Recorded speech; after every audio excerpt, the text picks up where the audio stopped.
Hello, hello, welcome back to another installation of What Would Lou Do? So, what's on the menu for today, gents? Well, we are looking at the Bersa M2XI or the M2XI, which I think is probably what the name actually equates to. It's like 2011 to 11. I think that's probably what they were going for. But that's a theory of mine. It's not been verified or anything, but I believe that's what it is. So what we're going to do is a first impressions video and a quick unboxing. I've already taken it out of the box, so we can get that part out of the way. It comes in a big white box. But this is the main shebang, and so I figured, hey, we'll show you guys what all comes with it, what we think about it so far. I will say a couple of things regarding it. So first and foremost, this was sent to us by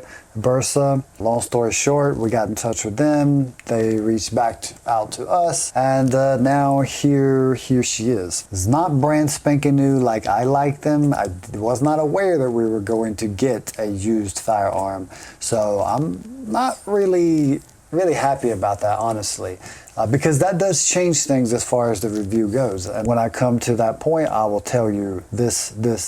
Also, I did take this apart and inspect it, especially because it was dirty. I actually did a video on that, which I'll be posting and show you guys sort of my pre-game ritual. So if you guys are interested in seeing how it is that I prepare my firearms to almost ensure that there are no malfunctions or anything like that, so be sure to subscribe to the channel so when we put that out, you will see it. Now that we've got all that out of the way, let's get on with it. So you can see it comes with a range bag. It is from Mission First Tactical. You've got two compartments here, and in this compartment in the front, bam, we have some magazines, we have some paperwork, and some jelly beans. Oh wait, no, these aren't jelly beans.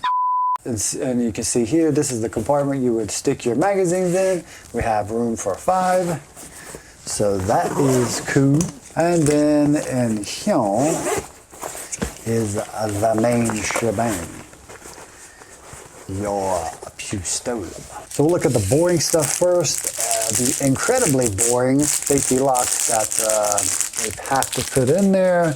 No one cares. Your manual, which is pretty extensive. It got, illustrations, and it let me know a good bit about the firearm. Something that I will mention that I'm not exactly glad to hear, but yeah. And then something about mental health, which most people who are law-abiding citizens don't have these type of issues and need any kind of input from the government about their mental health, so not a fan of that. And then youth safety, stuff like that. So lots of propaganda. And then we have this little card on the back. There's a QR code. It takes you to get an extra magazine. This one is an extendo. And these are the main players of the show. So you get your pistola and you get 2 magazines. Now you'll notice that I have a third right here. Like I said, you do have an offer to, like a rebate kind of a thing. That one is a 23 round magazine. These are 2 18 rounds. However, those don't ship out until late fall. But as I was looking at the little picture there that I showed you guys, this is the exact base plate that is on their 23 rounder. This one is just a Prodigy magazine that happened to have that base plate on there, the 20 round base plate. And I would say that's probably exactly what it's going to be, because you can see the cutout even matches and everything. But anyway, this is La Pistola. This is the M2XI, as I'm going to refer to it for the duration of this video, because I again believe that is what the name is supposed to be, rather than people saying M2XI. That just sounds terrible. So like I said, this did come to us used, and it was kind of filthy and grimy. I cleaned it up real nice right in here It had a lot of skin dust and God knows what else. Cleaned it, lubricated it, did my pre-range ritual, and got her all ready. Now she is rocking and ready to be fired. So this is the 5-inch, the government model. The Commanders are the 4 1/4. That is the ones I prefer. These kinds are more like your range toys or duty guns, right? This is not something that you could conceal carry, especially appendix. Like, I mean, yeah, you could be one of those people, goofy people on Instagram, right, that pulls out a gun from the front of their pants with a suppressor on it, but are you really carrying that around? Really? I mean, really. Let's show you guys what the flush fit magazines look like. They're kind of flush, actually. They're not exactly flush. You can see right in there the magazine reflecting. I really wish that companies would take more attention to detail and stuff like that. Like that just, I mean, on the bright side, it's black. Unlike most companies who will, you know, use like checkmate magazines and throw something like this in there, and then you see like stainless steel sticking out. That's like, what? What are you doing? It's less obvious though, because it seems like these base plates are a little thinner, and so when you stick it up in there, you kind of see a little more of that reflecting going on. These are M2XI magazines. Don't have really any experience with them other than with the M2XI PX9 comp. Very smooth magazines, very easy to load. I did go through and check these as well. I have a little ritual I do with these as also. So again, if you guys are interested in seeing any of that, definitely check out that video. She is definitely a beefy girl. Steel slide, steel frame, polymer grip, and it's really got some heft to it. You know what I'm saying? She's definitely a cornbread fed girl. How dare you!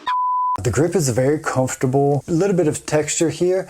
It's kind of sandpaper-ish.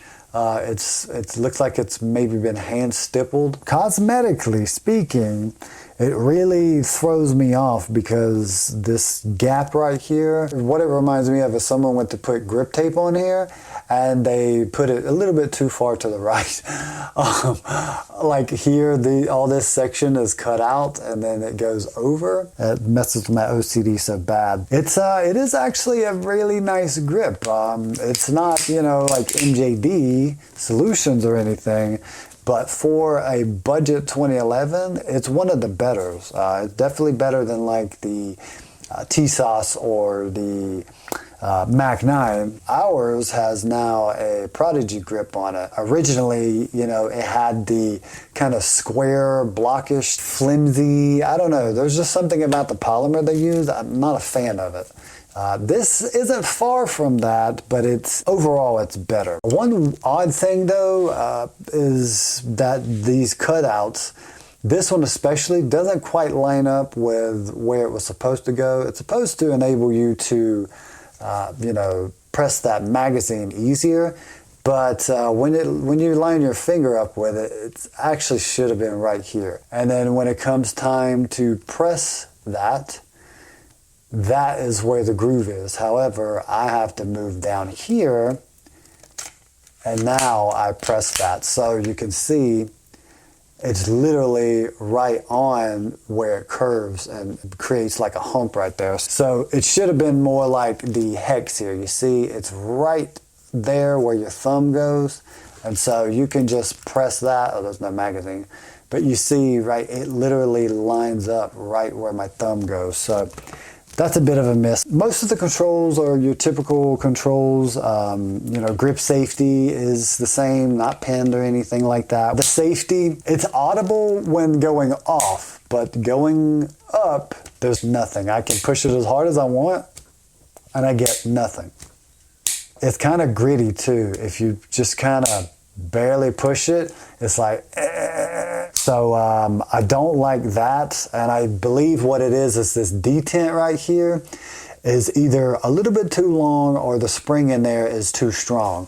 Either way, there's a lot of force being pushed on that, and so when it comes time to go up, it's just it's skating by. I mean, it's easy to engage now because I put lubricant on the detent there, but before it was a little like, well, it was very stiff. Mag release, already talked about it. It is nothing, special. It's, your typical mag release. However, I will say that this one definitely needs to be either extended or this profile needs to be taken down a little bit, because when you press on this all the way, it literally sinks in the grip module here. Like, it goes all the way flat.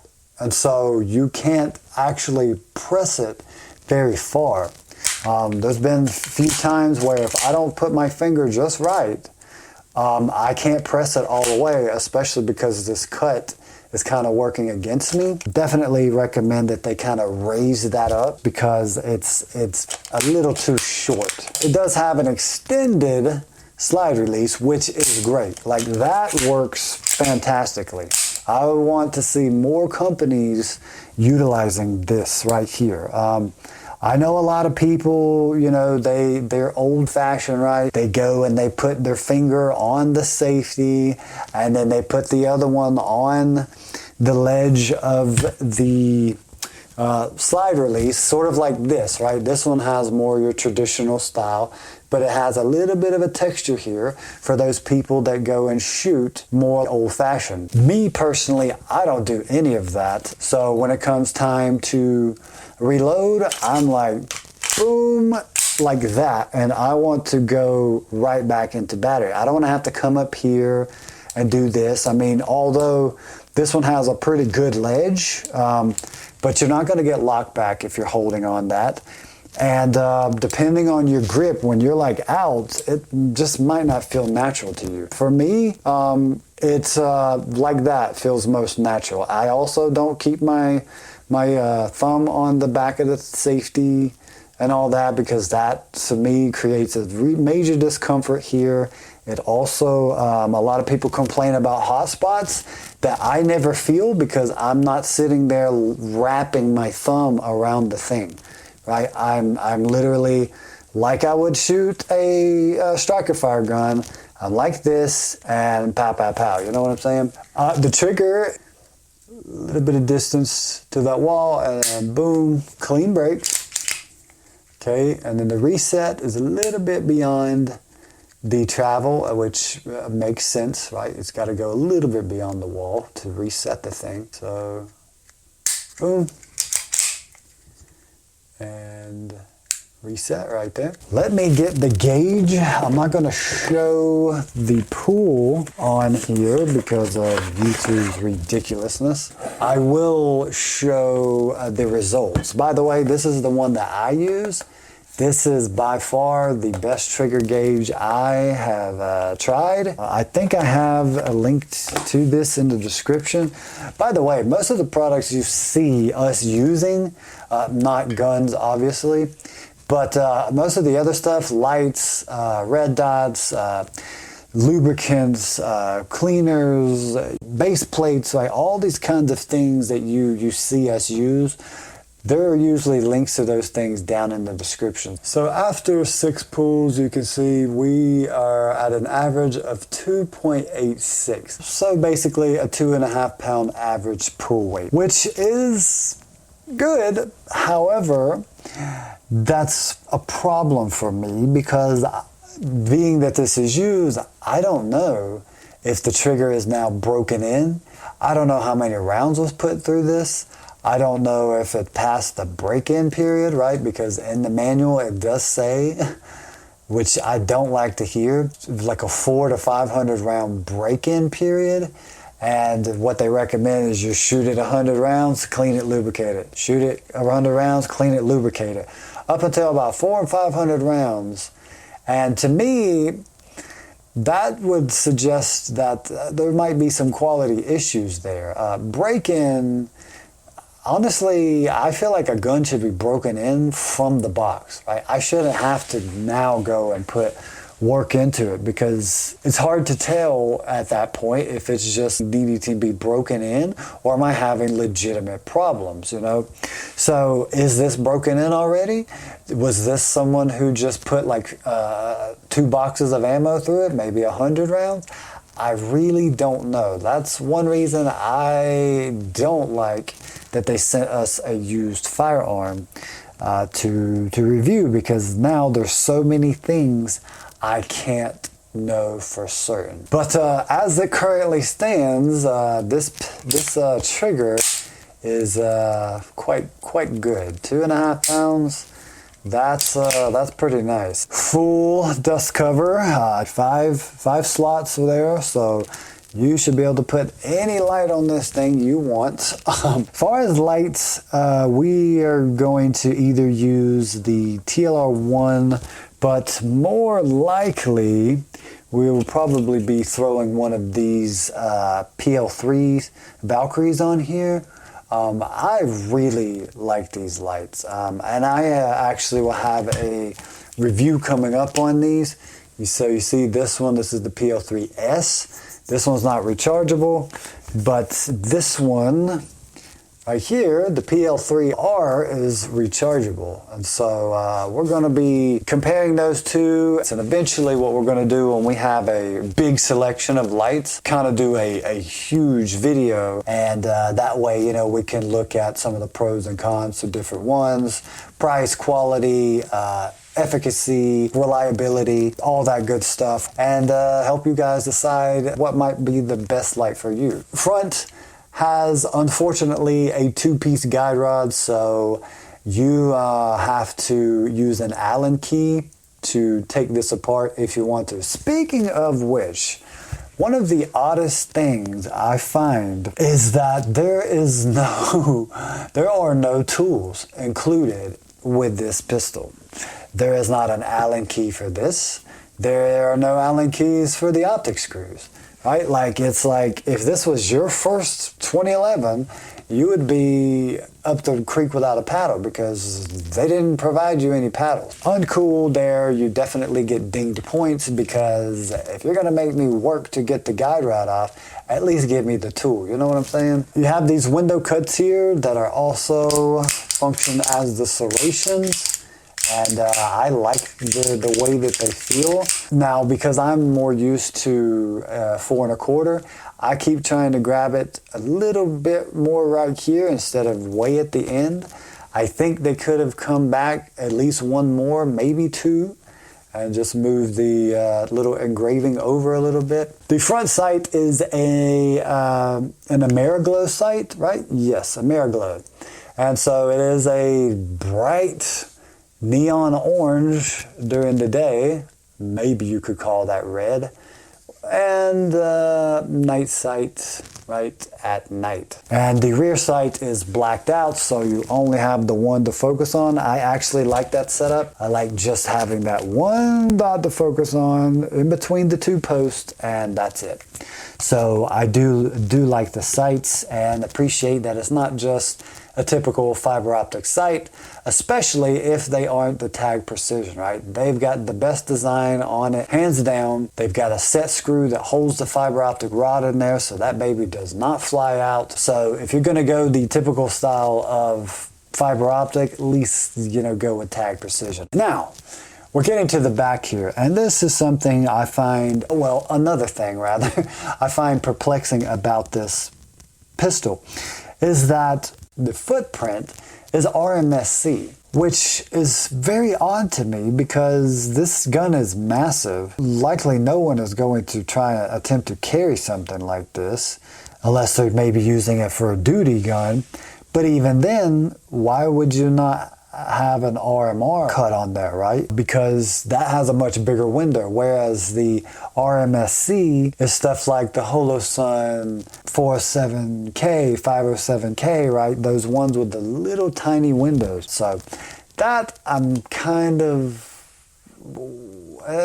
what? Another thing that makes absolutely no sense to me is that these screws here, the heads, have a different size than your traditional optic Allen keys, right? So you put this in here, and look how much this baby moves in there. So I want to mention this because I don't want any of you guys trying to use one of these on these screws, because you would definitely round them out, and you're going to be in a world of trouble then. See, luckily, me being a mechanic by trade, I actually had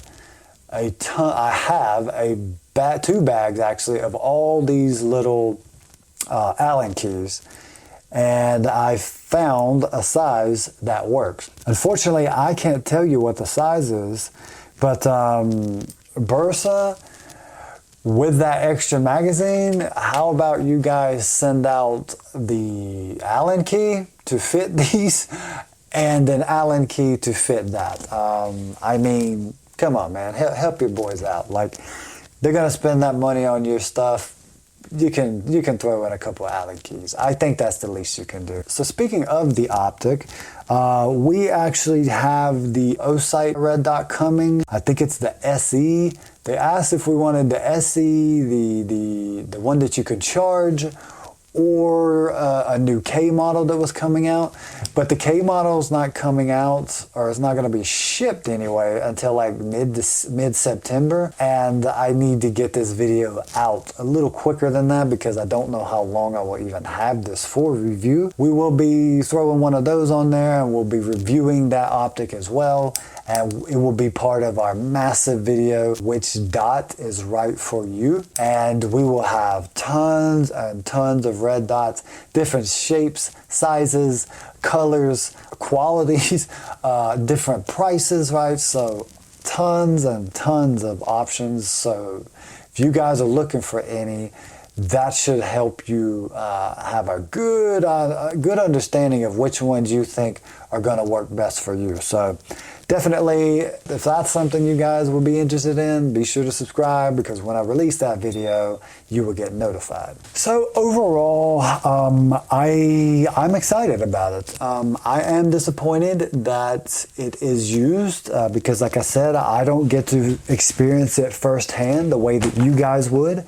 And that's the way that I really like to do things. I like to know how things come in the box, right? Because that tells me how much care and concern goes into packing, what all comes with it, right? Because that gives me an indication of the value you get with your purchase, right? What is the performance like out of the box?